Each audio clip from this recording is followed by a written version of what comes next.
নমস্কার বন্ধুরা, আজকে নিয়ে এসেছি ভীষণই এক চটপটা রেসিপি।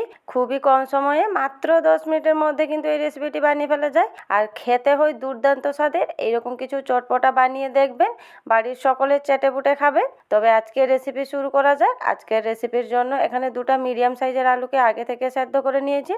এরপর আলুগুলোকে ছাড়িয়ে নিব। বন্ধুরা, হাতে যখন সময় কম থাকবে, কিছু চটপটা খেতে মন চাইলে এইরকম কম সময়ের মধ্যে আলু দিয়ে ভীষণই মজার এই রেসিপিটি কিন্তু ট্রাই করে দেখতে পারেন বন্ধুরা। খেতে ভীষণই স্বাদের হয়। এখানে কথায় কথায় দুটো আলুকে আমি ছাড়িয়ে নিয়েছি। এরপর আলুগুলোকে কেটে নিব।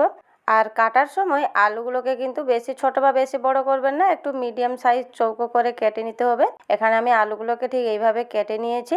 আর এখানে দুটো আলুকে একসাথে কেটে নিয়েছি। কাটা আলুগুলোকে একটা পাত্রে আমি তুলে নিচ্ছি। এরপর তাতে দিয়ে দিব পরিমাণ মতো লবণ, আর নিয়েছি এখানে 2 চামচের মতো কর্নফ্লাওয়ারকে খুব ভালোভাবে আলুর সাথে কোট করে নিতে হবে। এখানে আলুর সাথে আমি কর্নফ্লাওয়ারকে খুব ভালোভাবে কোট করে নিয়েছি। এরপর ফ্রাই করে নিব। এদিকে ফ্রাই করার জন্য তেলটাকে আমি গরম করে নিয়েছিলাম।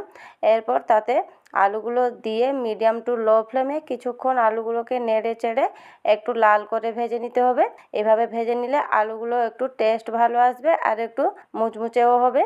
এখানে ঠিক এইভাবে আলুগুলোকে আমি একটু লাল করে ভেজে নিয়েছি। এরপর বের করে নিব। এখানে একটা পাত্রে আমি ভাজা আলুগুলোকে নিয়ে নিচ্ছি। এরপর তাতে দেওয়ার জন্য এখানে একটা মিডিয়াম সাইজের পেঁয়াজ কুচি নিয়েছি, তার সাথে কিছু শসা কুচি আর গাজর কুচি নিয়েছি, আর একটা মিডিয়াম সাইজের টমেটো কুচি, ঝালের জন্য নিয়েছি কিছু লঙ্কা কুচি। এরপর একে একে ওই ভাজা আলুর মধ্যে সমস্ত কিছু দিয়ে দিব।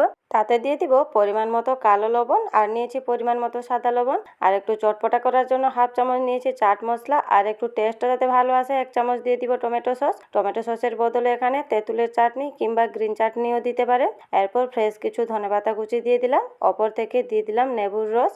সব কিছু ভালোভাবে মিশিয়ে নিলেই এই চটপটা রেসিপিটি রেডি হয়ে যায়। আর হাতে যখন সময় কম থাকবে, চটপটা কিছু খেতে মন চাইলে এইরকম আলু দিয়ে কম সময়ের মধ্যে কিছু ট্রাই করে দেখতে পারেন। দেখবেন বাড়ির সকলেই চেটেপুটে খাবে। অপর থেকে কিছু ভুজিয়া ছড়িয়ে দিলাম।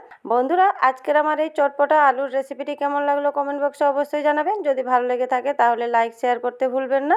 নমস্কার বন্ধুরা, আজকের মতো এই পর্যন্তই। ভালো থাকবেন, সুস্থ থাকবেন।